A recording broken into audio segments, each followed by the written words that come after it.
Morning बच्चों, आज हम करेंगे वर्कशीट नंबर 94 और आज की हमारी डेट है 26 अक्टूबर 2020।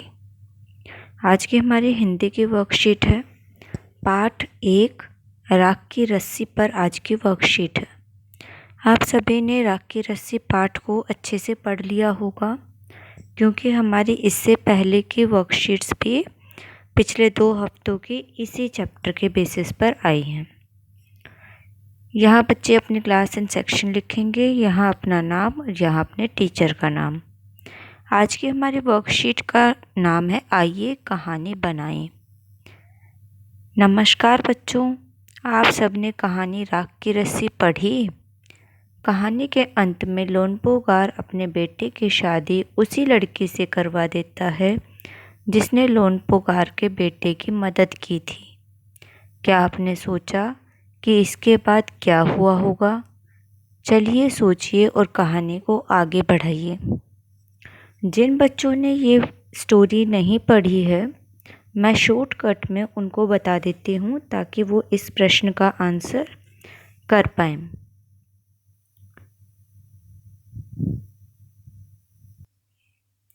ये हमारा चैप्टर है, सभी को दिख रहा होगा, राख की रस्सी।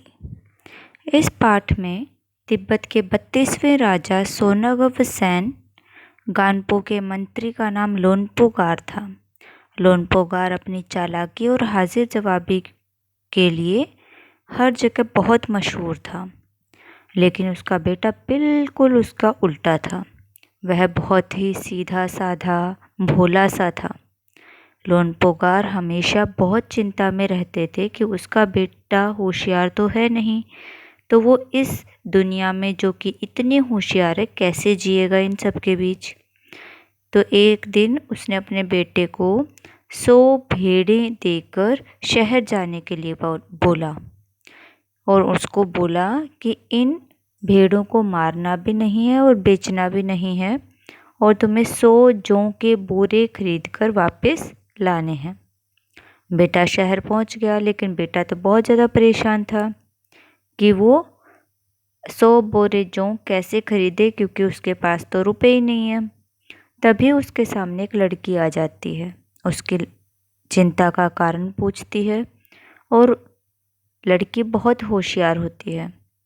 उसने भेड़ों के बाल उतार कर बाज़ार में बेच दिए और जो पैसे मिले उससे 100 बोरे जौ खरीद कर बेटे को वापस भेज दिया। अब बेटा बहुत खुश था कि मेरे पिताजी तो बहुत खुश होंगे, लेकिन ऐसा कुछ नहीं हुआ। दूसरे दिन लोनपोगार ने अपने बेटे को फिर शहर भेज दिया उन्हीं भेड़ों के साथ।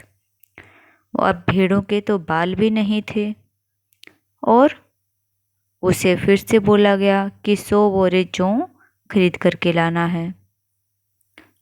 वही लड़की उसको फिर से मिल गई। उसने फिर से अपनी प्रॉब्लम बताई, समस्या सुनाई। अब की बार उसने सींग काट कर बेच दिए और बाज़ार में बेचने के बाद जो उसको पैसे मिले उससे 100 बोरे जौ खरीद कर उसे वापस भेज दिया। अब बेटा बहुत खुश हो गया। उसने आकर के अपने पिताजी को सारी बात बता दी कि ऐसे ऐसी लड़की ने दोनों बार उसकी मदद की है। लोनपोगार बोले, उस लड़की से कहो कि हमें 9 हाथ लंबी राख की रस्सी बनाकर दे। उसने जाकर के उस लड़की को बताया कि मेरे पिताजी का ये संदेश है, ये आपके लिए है। लड़की ने राख की रस्सी बनाने के लिए हाँ बोल दी, लेकिन उसके साथ साथ एक शर्त भी रखी। शर्त ये थी कि उसके पिता उस राख की रस्सी को गले में पहने। लोनपोगार ने सोचा ऐसी रस्सी नहीं बन सकती, तो लोनपोगार ने उसकी शर्त मान ली।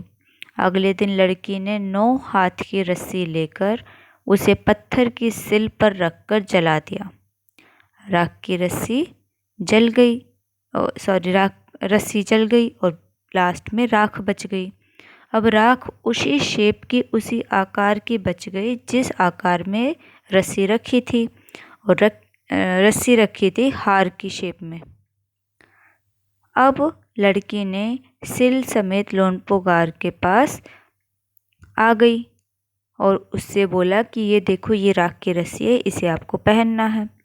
लोनपोगार उस राख की रस्सी को देखकर बहुत ही आश्चर्यचकित हो गए और लड़की की समझदारी और सूझबूझ से काफ़ी खुश हुए और उसने अपने बेटे की शादी उसके साथ कर दी। ये थी स्टोरी। अब स्टोरी को देखकर आप सभी को समझ आ गया होगा कि हमें आगे क्या सोचकर क्या लिखना है। तो अब आप सभी इसका आंसर लिखेंगे। तो मैंने यहाँ पर अपने हिसाब से आंसर लिखा है। आप अपने हिसाब से आंसर यहाँ पर लिख सकते हैं। मैंने क्या आंसर लिखा है? लोनपोगार अपने बेटे की शादी के बाद चिंता मुक्त हो गए। अब वह लड़की अपनी सूझबूझ से सब कार्यभार संभालती और सब खुशी से रहने लग गई, क्योंकि अब उसकी टेंशन ख़त्म हो गई। और जो लड़की थी वो अपने लोनपोगार के बेटे की बहुत अच्छे से मदद करने लग गई और सारा कार्यभार उसने संभाल लिया। तो ये हो गया हमारा क्वेश्चन नंबर 1। अब हम आते हैं अपने क्वेश्चन नंबर 2 पर। क्वेश्चन नंबर 2 में हमें बोला गया है, आपने पाठ में पढ़ा कि लोनपोगार ने अपने बेटे को जौ के बोरे लाने को कहा था। गेहूं और चावल जौ की तरह ही एक तरह का अनाज है। दी गई वर्ग पहेली में से अनाजों के नाम ढूंढिए और लिखिए। तो आपको इसमें क्या करना है, कुछ सीरियल्स के नाम आपको इसमें बताने हैं कि ये कहाँ पर हैं इस ग्रिड के अंदर। तो सबसे पहले हम लोग ढूंढ लेते हैं। तो सबसे पहले जो हमें मिला है वो है जौ। मक्का हमें यहाँ पर पहले से दिया हुआ है। सेकंड हमने लिख दिया जौ, जो हमें इसमें पहेली में मिला है। अगला है चावल। चावल कहाँ लिखा है इसमें? ये रहा, ये हो गया हमारा चावल।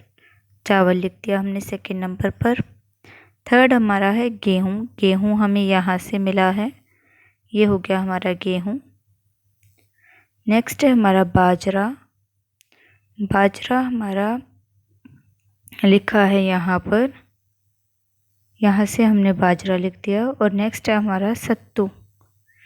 ये 5 नाम हमें मिले हैं और हमने इनको यहाँ पर हमारे आंसर्स में लिख दिए हैं। इसके अलावा अगर आपको कोई मिलते हैं नाम तो आप वो इसमें ऐड ऑन कर सकते हैं।